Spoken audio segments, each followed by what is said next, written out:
आपकी अदालतमध्ये महाराष्ट्राचे मुख्यमंत्री देवेंद्र फडणवीस यांच्यावर आरोप आहे की हे पार्टी तोडण्यामध्ये पटाईत आहे. आता उद्धव ठाकरे यांना जेव्हापासून तुम्ही मुख्यमंत्री पदावरून हटवलंय, त्यांची पार्टी तोडली आहे. ते लोकांना सांगतात की बीजेपी वाल्यांच्या इथे लग्न असेल तर त्यामध्ये सुद्धा जाऊ नका आणि आपल्या लग्नामध्ये त्यांना बोलवू नका. कारण ते येतील तर जेवण करतील आणि मग जी ब्राईड आहे तिला घेऊन गायब होतील आणि कुणा दुसऱ्याच्या लग्नामध्ये जातील. हे बघा, त्यांच्याबरोबर प्रॉब्लेम हा आहे की ते कुणाच्याही लग्नात गेले तर त्यांना वाटतं तेच नवरदेव आहेत. त्यांना तितकं अटेन्शन पाहिजे जेवढं नवरदेवाला त्यांना त्यांच्यापेक्षा जास्त पाहिजे. सगळ्यात महत्त्वाची गोष्ट ही आहे की उद्धवजींची पार्टी ही सगळ्यात आधी कोणी तोडली? शरद पवारजींनी तोडली. 1992 मध्ये जेव्हा शिवसेना प्रमुख माननीय बाळासाहेब ठाकरेजी जिवंत होते आणि संपूर्ण ताकदीने त्यावेळी विरोध करत होते, त्यावेळी सगळ्यात आधी उद्धव ठाकरेंची किंवा बाळासाहेबांची पार्टी शरद पवार यांनी तोडली. भुजबळजींबरोबर 13 लोक निघून गेले. आता त्या शरद पवारजींबरोबर अलायन्स करून उद्धवजी मुख्यमंत्री बनले आणि हे बघा, यांची जी पार्टी तुटली, भले त्यांची पार्टी असो किंवा शरद पवारजींची पार्टी असो, यासाठी ते आम्हाला ब्लेम करू शकत नाहीत. याचं कारण मी तुम्हाला सांगतो की एकनाथ शिंदेजी हे कट्टर बाळासाहेब ठाकरेंचे शिवसैनिक होते. कट्टर. हे कधीच या पार्टीतून बाहेर निघाले नसते. परंतु ज्यावेळी त्यांच्या हे लक्षात आलं की उद्धवजींना आदित्य ठाकरेंना नेता बनवण्यासाठी त्यांचे पंख कापत आहेत, सगळ्या प्रकारचे जे कॉम्प्रोमाइजेस करत आहेत आणि ते ज्या खात्याचे मंत्री होते त्याची मीटिंगसुद्धा आदित्य ठाकरे घेत आहेत, तर त्यांच्या लक्षात आलं की एका बाजूला, कारण आम्ही आयडिओलॉजी सोडली आहे, बाळासाहेबांचे हिंदुत्व आम्ही सांगू शकत नाही, तिथे आपण मार खात आहोत आणि दुसरीकडे आमचे पंख कापले जात आहेत. तर त्यांच्या जेव्हा हे लक्षात आलं की आता जर मी आता ॲक्ट नाही केलं तर मी राजकारणामध्ये संपून जाईन, त्यावेळी हे सगळेजण मिळून बाहेर निघाले. तर ही त्यांची महत्त्वाकांक्षा आहे. सेम NCPमध्ये सुद्धा झालं. NCPमध्ये इतक्या वर्षांपासून शरद पवारजींच्या उत्तराधिकाऱ्यांच्या रूपामध्ये अजित पवारांना पाहिलं जात होतं. परंतु मागील काही वर्षांमध्ये सुप्रियाजींना पुश केलं गेलं किंवा सुप्रियाजींना उत्तराधिकाऱ्याच्या रूपामध्ये दाखवलं गेलं आणि हळूहळू प्रत्येक केसमध्ये अजित पवारांना विलन बनवलं गेलं. उदाहरणार्थ, जी माझ्याबरोबर अजित पवारजींची शपथ आम्ही 80 तासांची घेतली होती, ते शरद पवारजींनी सगळं इनिशिएट केलं, अजित पवारांना समोर केलं, मागे खुर्ची खेचली. असंच यावेळी शरद पवारजींनी आता मध्ये राजीनामा दिला होता, त्यावेळी हे निश्चित होतं ते राजीनामा देतीलच आणि या दोघांना पार्टी सोपवतील. त्यामुळे अजित पवार समोर आले आणि परत त्यांनी राजीनामा परत घेतला आणि अजित पवारांना विलन बनवलं. त्यामुळे तर एक प्रकारे अजित पवारजींच्या सुद्धा हे लक्षात आलं की आता याच्या पुढे माझं राजकारण जाणार नाही, मला संपवलं जात आहे.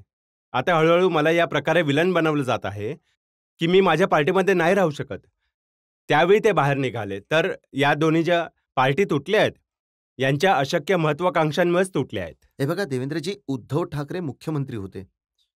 सगळ्या मशिनरी, पोलीस, इंटेलिजन्स सगळं त्यांच्याकडे होतं. त्यांच्या नाकाखालून MLAs बाहेर काढून घेऊन गेले. हे बघा, याचं कारण काय आहे की उद्धवजींचा या MLAs बरोबर कनेक्ट संपला होता. उद्धवजींचे MLAs उद्धवजींना भेटू सुद्धा शकत नव्हते. ते कित्येकदा त्यांच्या गेटवरून परत जात असायचे. तर त्यांनी यामुळेच, कारण यांच्यातील कित्येक लोक असे होते जे वर्षांपासून बाळासाहेब ठाकरेंबरोबर राहिले होते, त्यांच्याबरोबर किंवा त्यांच्या नेतृत्वाखाली काम केलं आहे, कट्टर हिंदुत्ववादी आहेत आणि उद्धवजींनी एक प्रकारे तुष्टीकरणाचे राजकारण सुरू केलं होतं. ज्या प्रकारे काँग्रेस पार्टी तुष्टीकरण करते त्यापेक्षा जास्त तुष्टीकरण उद्धवजी करत होते. तर हे सफोकेट होत होते. या लोकांना हे समजत नव्हतं की आम्ही पुढील निवडणुकीत लोकांच्या समोर काय घेऊन जाणार आहोत. तर हे सफोकेशन त्या सगळ्यांना बरोबर घेऊन आले आणि उद्धवजी तर ज्या उंचीवर राहत होते. जमीन तर दिसतच नव्हती त्यांना. जमिनीवरून निघून गेले होते हे लोक. पण तुम्ही सपोर्ट केला असेल ना, मदत तर केली असेल त्यांना. हो, त्याच्याशिवाय कसे काढू शकतात? हे बघा, आम्ही राजकारणामध्ये आम्ही केवळ ते कंचे खेळत तर नाही बसलो ना. तर जेव्हा ते निघाले, तेव्हा आम्हाला त्यामध्ये अपॉर्च्युनिटी दिसली. ते निघाले तर आम्ही त्यांच्याबरोबर संपर्क साधला आणि जे आम्ही करू शकतो ते आम्ही केलं. बाकी त्यांच्या स्प्लिट होण्यामध्ये आमचा हात नाहीये. स्प्लिट झाल्यानंतर आमच्याकडे पॉलिटिकल अपॉर्च्युनिटी होती. आम्ही ती एनकॅच केली. उद्धवजी सांगतात तुम्ही काय केलं. ते म्हणतात की देवेंद्र फडणवीस यांनी मला खुर्चीवरून हटवण्यासाठी काळी जादू केली. देवेंद्र फडणवीस यांनी म्हैस कापली, लिंबू कापलं, मिरची जाळली, तंत्रमंत्र केलं. हे बघा, हे सगळं तोच बोलू शकतो जो करतो. मी मंत्रामध्ये बिलीव्ह करणारा माणूस आहे, तंत्रामध्ये बिलीव्ह करणारा माणूस नाहीये. हो, जर कुठली पूजा करायची असेल, तर कुठल्याही व्यक्तीचे कुविचार हे त्याच्या डोक्यातून निघून जावे अशी पूजा नक्कीच. परंतु मी हे नाही मानत की कुठलेही मंत्र आणि तंत्र करून कुठलीही खुर्ची मिळवली जाऊ शकते, कुणालाही हटवलं जाऊ शकतं. मग तर निवडणुकीची गरजच नव्हती. इलेक्शन कमिशनच्या जागी तंत्र कमिशन लावलं असतं. जो सगळ्यात चांगला तंत्र करतो आणि जो सगळ्यात जास्त म्हैस कापेल, तो चीफ मिनिस्टर बनला असता. पण हे खरं नाहीये की सगळ्या एमएलएजना आसामला घेऊन गेला होता. कामाख्या देवीच्या मंदिरामध्ये घेऊन गेले होते. तिथे शपथ घेतली होती रक्ताचा टिका लावून की सोडणार नाही. हे पहा, हे सगळे रुमर्स आहेत. हो, आसाममध्ये सगळे लोक गेले होते, नक्कीच गेले होते. आणि आसाममध्ये गेल्यानंतर कामाख्या मंदिरामध्ये जाण्याची सगळ्यांचीच इच्छा असते. सगळे जे एमएलएज होते ते कामाख्या मंदिरात गेले, सगळ्यांच्या समोर गेले. बघा, कॅमेऱ्यामध्ये सगळं दिसत आहे. ते मंदिरात गेले आहेत, मंदिरामध्ये दर्शन घेतलंय, परत आले. कुठे रक्त आहे, कुठे टीका आहे, काहीच नाही. या गोष्टी सगळ्या अफवा आहेत. अशा बनवल्या जातात. तर निश्चितच कामाख्या मंदिराचं दर्शन त्यांनी घेतलं. काहीच कोणी रक्ताचा टीका नाही लावला. हां, ही गोष्ट वेगळी आहे, की त्यांना बघून काही लोक रक्ताचे अश्रू ढाळले असतील त्यांनी. काय हे खरं आहे का की देवेंद्र फडणवीस लाँग कोट घालून, काळा चष्मा लावून, डोक्यावर हॅट घेऊन शेरलॉक होम बनून भेटायला जात होते त्यांना? हं, हे बघा, हे असं एखाद्या वेळी मी कुठेतरी गेलो असेल, परंतु ते झालं असं, की असाच कुठलातरी इंटरव्ह्यू चालू होता आणि माझ्या बायकोला तर तुम्ही पाहतात त्यांचं पब्लिक प्रोफाईल कसं आहे, त्या गमतीमध्ये गोष्टी बोलून जातात. तर त्या असंच म्हणाल्या, की "काय मला सुद्धा माहीत नव्हतं." मी सुद्धा म्हणायचं, की "हे कुठे जातायत? काहीतरी घालून वगैरे जातायत." तर मग काय त्याचीच न्यूज बनली, की देवेंद्र फडणवीस लाँग कोट घालून जायचे. उद्धव ठाकरे असं म्हणतात की नाराजी कसलीच नव्हती. एकनाथ शिंदेंनी देवेंद्र फडणवीसांकडून, अमित शहांकडून, बीजेपीकडून खोके घेतले. 50-50 लाख रुपये एकेका एमएलएवर खर्च झाला. उद्धवजी इतके फ्रस्ट्रेटेड आहेत, की त्यांना रोज नवीन गोष्ट समजली जाते, रोज नवीन स्वप्न पडतं, रोज नवीन कारण शोधतात. उद्धवजींना ही गोष्ट अॅक्नॉलेज करायची नाहीये, की त्यांच्या एम-एल-एज बरोबर त्यांचा कनेक्ट संपला होता. नाहीतर मला सांगा, की उद्धवजींकडे खोक्यांची काय कमी आहे? नाही, नाही, खोक्यांचा काही विषयच नाहीये. हे सगळे लोक ज्या प्रकारची तिथे व्यवस्था बनली होती, त्या व्यवस्थेकडून प्रतारित होते.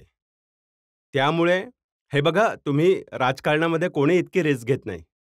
कारण तुम्ही कितीही खोके दिले, तरीही जर या प्रकारचं कुठलं तुम्ही कृत्य करता आणि ते फेल होतं, तर तुमची तर पॉलिटिकल लाईफ समाप्त आहे. परंतु हे सगळे लोक चार्ज होते, हे सगळे लोक एकत्रित होते आणि यामध्ये लास्ट नेल इन कॉफिन काय होता माहिती आहे? जेव्हा विधान परिषदेची निवडणूक झाली आणि त्या निवडणुकीच्या वेळी प्रत्येकाला सांगतात कोणाला वोट द्यायचंय. एका-एकाला आत बोलावून आणि गटाचा नेता एकनाथ शिंदे आणि त्यांना सांगितलं बाहेर बसा आणि कुठल्यातरी कन्सल्टंटच्या माणसाला आत बसवलं आणि तो समजावून सांगतोय की कसं वोट द्यायचंय.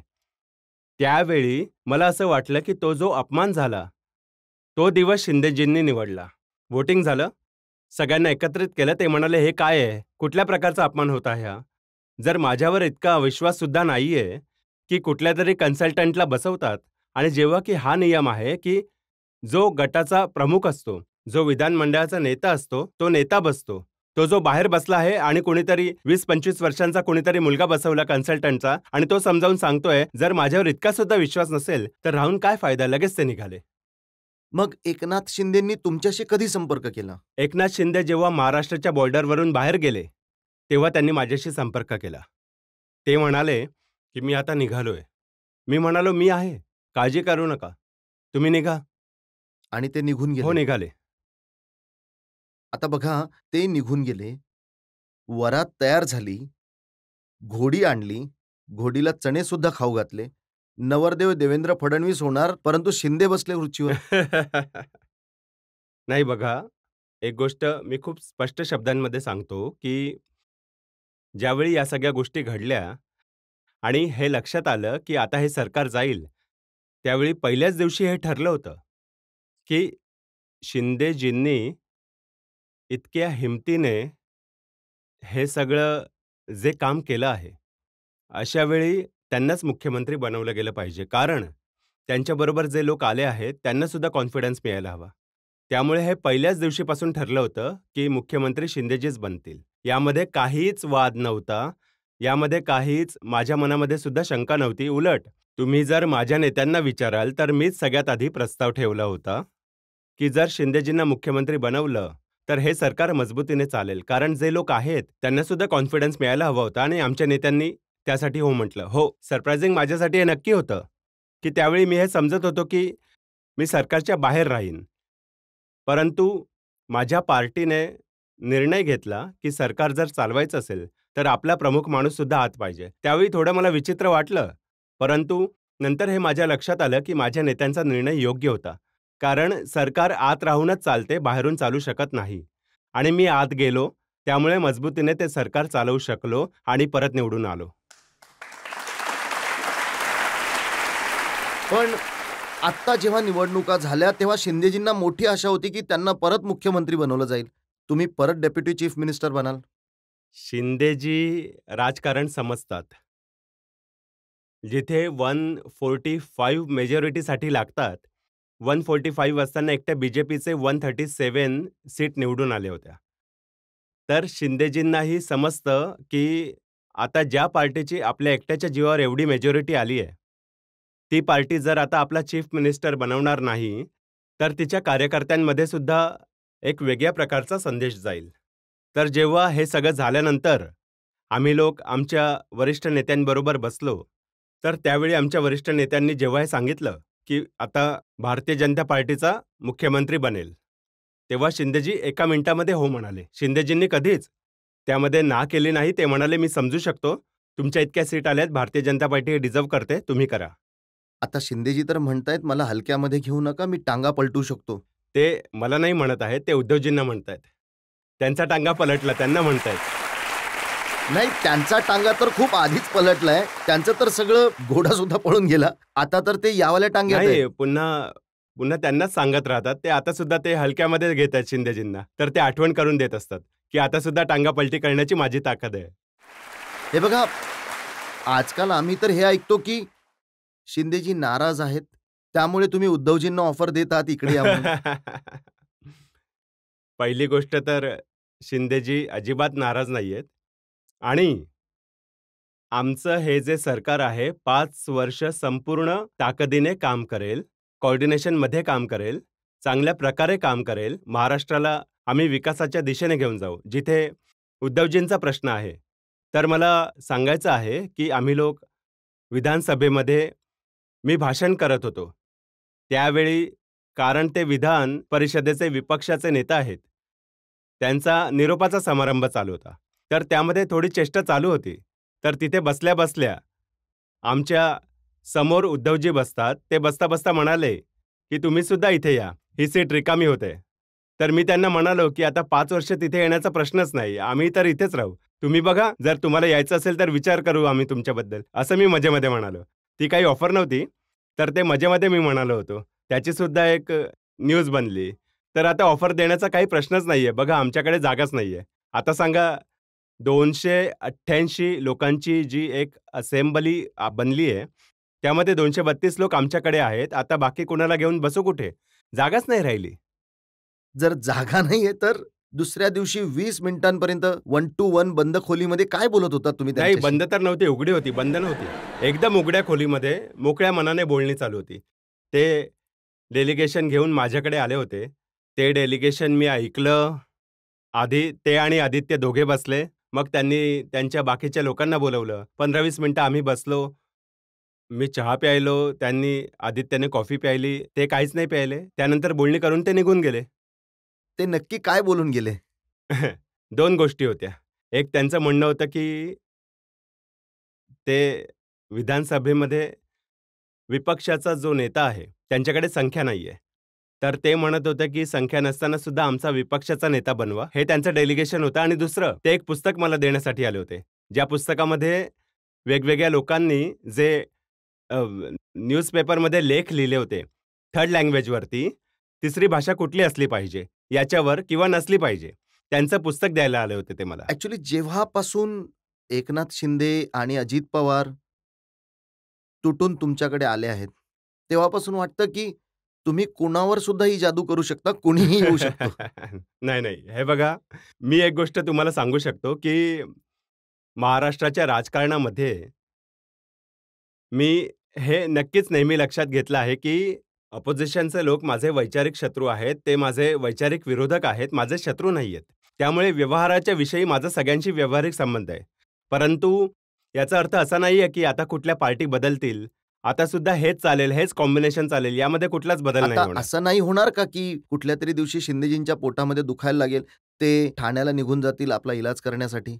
नाही, नाही. मुंबईमध्ये चांगले हॉस्पिटल आहेत आणि आजकाल त्यांच्या पोटातही दुखत नाहीये. पब्लिकमधून 1-2 प्रश्न घेऊ शकतो. तुम्हाला वाटतं का की उद्धव ठाकरे आता पार्टीमधून वेगळे होतील, आघाडी पार्टीमधून, महाविकास आघाडी सोडून? महाविकास आघाडीमधून? हे बघा, उद्धव ठाकरेजी काहीही करू शकतात. तिथे राहू सुद्धा शकतात, वेगळे सुद्धा होऊ शकतात. उद्धव ठाकरेजी एक असे व्यक्ती आहेत की जे काय निर्णय घेतील हे कोणी सांगू शकत नाही. कधीतरी मला असं वाटतं की ते स्वतः सुद्धा सांगू शकत नाही की ते काय निर्णय घेतील, कारण ते ऐनवेळी निर्णय घेतात. त्यामुळे आता तरी मला असं वाटतं की ते तिथेच राहतील. परंतु मी संपूर्ण विश्वासाने नाही सांगू शकत, कारण ते आपले निर्णय स्वतः घेतात. बघा, सगळ्या गोष्टी जोडून बघितल्या ना की विधानसभेमध्ये तुमची चेष्टा, मग एकट्यामध्ये त्यांच्याशी मीटिंग, मग त्यांचं महाविकास आघाडीविषयी काही बोलणं, तर याचा अर्थ आहे की काहीतरी होत आहे देवेंद्र फडणवीस आणि उद्धव ठाकरे यांच्यामध्ये. नाही, ते तर असं म्हणाले की महाविकास आघाडी नाहीये, इंडिया आघाडीची बैठक झाली पाहिजे. आणि ते गेले ना इंडिया आघाडीच्या बैठकीमध्ये. त्यांनी डिमांड केली की इंडिया आघाडी तर कित्येक दिवसांपासून भेटलीच नाही. निवडणुका सगळ्या इतक्या होत आहेत, तर त्यांच्या सांगण्यावरून तर इंडियाचे अलायन्स आहे. त्यांनी ते आता इंडिया अलायन्सने आपलं हे बोलवलंय, एक बैठक बोलवली आणि इंडिया अलायन्समध्ये जाऊन त्यांनी ते व्यवस्थित सगळ्या लोकांशी बोलणी केली, भाषण वगैरे केलं. तर इंडिया अलायन्समध्ये आहेत ते. म्हणजे तुम्ही म्हणताय की येणाऱ्या दिवसांमध्ये महाराष्ट्राच्या राजकारणामध्ये काहीतरी मोठी उलथापालथ वादळ नाही, येण्याची आता शक्यता तर आहे? मला दिसून येत नाहीये. सगळी वादळं मी थांबवली आहेत. ज्यावेळी मी लीडर ऑफ ऑपोजिशन बनलो होतो आणि माझी थट्टा उडवली जात होती समोरच्यांकडून, त्यावेळी मी म्हणालो होतो, मेरा पानी उतरता देख मेरे किनारे पर घर मत बसा लेना. मेरा पानी उतरता देख मेरे किनारे पर घर मत बसा लेना. मैं समंदर हूँ, लौट कर जरूर आऊंगा.